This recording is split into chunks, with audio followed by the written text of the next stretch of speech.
Hey, ubongekile lo nginiphathele umgosi wakamuva ohamba phambili. Ungakhohlwa-ke ukupressa i-subscribe button ne-notification button khona ungeke uphuthwe lutho engi-uploadayo.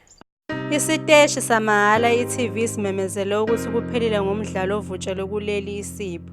Lo mdlalo ubukhonjiswa ngo-16 ntambama uqale ukukhonjiswa ngoJulayi ugcine ukudlala ngoDisemba 19. Esitatimendeni i-TV iveze ukuthi isinqumo sokuqeda ngawe sithathe ngokuvumelana nabakhiqizi bawo iHerbavision Multimedia neThe Tintili Factory. Ngokwezibalo zokubukwa kwezinhlelo zethelevishini ezishicilelwe kwi-Broadcast Research Council of South Africa, isipho besingabonwa nangokhalo.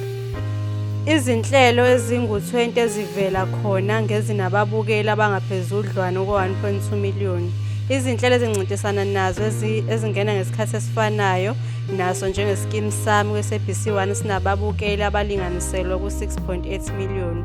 Umqondisi we-TV uMarlon Davis uthe isinqumo sokuqeda ngomdlalo basithathe ngemuva kwezingxoxo ezinde nababambisene nabo. Abadidiyeli bomdlalo uHerbert Hadebe noBusisiwe Ntintili bathe bekumnandi abadidiyeli abazimele. Ithuba lokuxoxa izindaba ezigqugquzela ababukeli baseNingizimu Afrika nokudala amathuba omsebenzi eNingizimu yase-Afrika umsebenzi wethu.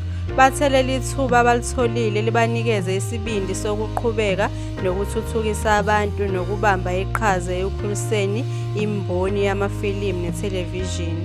Lo mdlalo ubunabalingisi okubalwa kubo Nimrod Nkosi obedlala indawo phambili, uThabani Zuza, uXoli Zondi, uSparkly Xulu nabanye abaningi.